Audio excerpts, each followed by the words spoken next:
Assalamualaikum warahmatullahi wabarakatuh. Hai, saya Daralun. Berjumpa lagi bersama kami Ramnenagan YouTube. Pada video kali ini, kita akan membahas asal mula pembangunan Masjid Baitul A'la atau yang dikenal Masjid Giok. Sebelum memulai video ini, ada baiknya mendukung channel ini dengan cara like, komen, subscribe, dan share ke teman-teman yang lain, supaya mereka tahu yang kita tahu.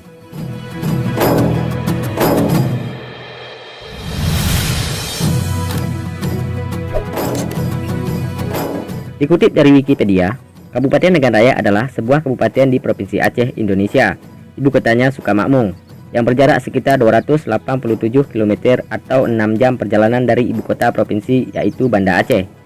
Kabupaten ini berdiri berdasarkan Undang-Undang Nomor 4 Tahun 2002, tanggal 2 Juli 2002, sebagai hasil pemekaran Kabupaten Aceh Barat. Luas daerah ini sekitar 3.364 km persegi. Jumlah kecamatan sebanyak 10 dari 222 kampung. Jumlah penduduk sebanyak 147.037 jiwa pada tahun 2014.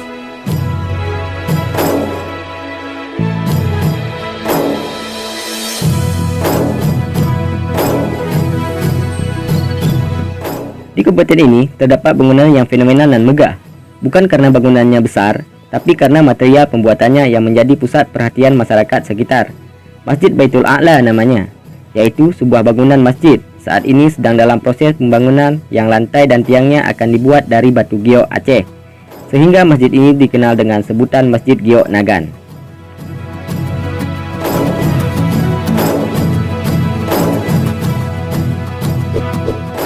Awal mula pembangunan Masjid Giok sekitar tahun 2015, di mana pada saat itu batu alam ini sangat digemari oleh masyarakat. Kebetulan di negeri Ramania ini dianugerahkan oleh Allah Subhanahu wa Ta'ala kekayaan alam batu giok yang terkenal.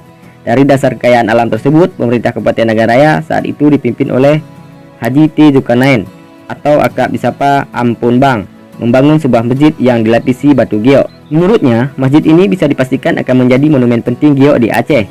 Selain tempat ibadah, ia akan menjadi pula sebagai objek wisata.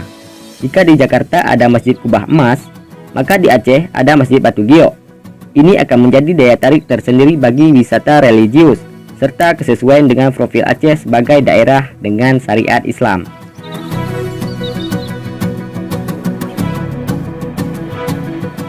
Dalam pembangunan masjid ini, tentu saja ada pro dan kontra. Ada yang sepakat dengan alasan sejarah memang harus dilestarikan dan harus dibikin monumen.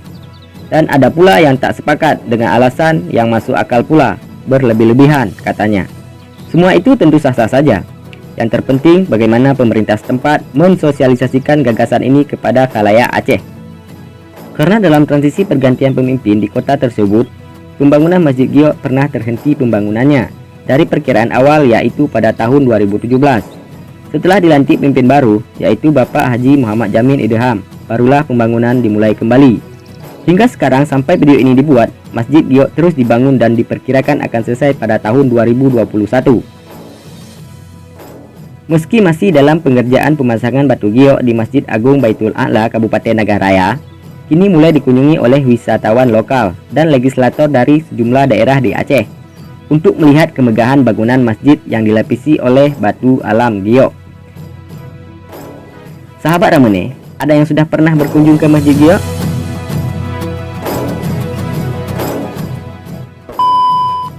Baiklah, saya Daralun.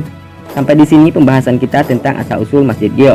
Bagi yang belum pernah berkunjung ke Masjid Giok, saya doakan agar segera tercapai. Amin.